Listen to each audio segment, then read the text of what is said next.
Goliati ni nini katika maisha ya leo? Bwana asifiwe sana. Tunakwenda kumwangalia Goliati wako ni nini au ni nani katika maisha yako ya leo. Na katika jina la Yesu, huyo Goliati utaondoka naye mahali hapa siku ya leo. Goliati utamwacha hapa madhabahuni akisulubiwa. Bwana asifiwe sana.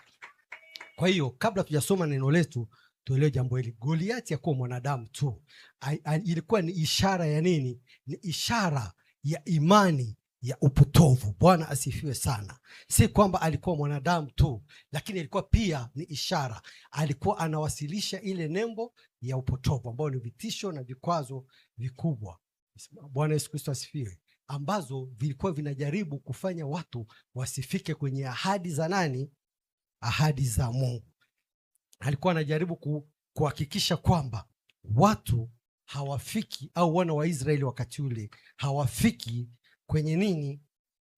Kwenye kumjua Mungu, au hawafiki kumtumikia Mungu wao vizuri kabisa kabisa. Kwa hiyo Goliati alikuwa akisimama mbele ya jeshi la Israeli, mbele ya jeshi la Israeli akiwatukana, amen, akiwatisha, akijivunia nguvu zake za kimwili na zile silaha zake za chuma, kwa sababu alikuwa anajiona kwamba yeye ana mamlaka. Kwa hiyo alikuwa akisimama mbele ya lile jeshi. Lakini kwa mbele tutakwenda kuona kwamba si kwamba alikuwa anatukana tu lile jeshi, bali alikuwa akimtukana nani?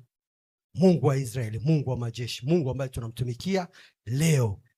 Kwa hiyo unapomruhusu mtu akachezea wokovu wako, ujue kabisa kwamba huyo mtu anachezea nini? Anachezea Mungu wako, au anamtukana Mungu wako. Lakini katika maisha ya leo, hasa unapoishi katika mifumo mingi ambayo tunaiendea hapa duniani inayotisha, Goliati anaweza kuwa huo ugonjwa wako ulioshindikana, hayo matatizo yangu na magonjwa yangu yaliyoshindikana, hizo shida zako zilizoshindikana. Bwana Yesu Kristo asifiwe sana.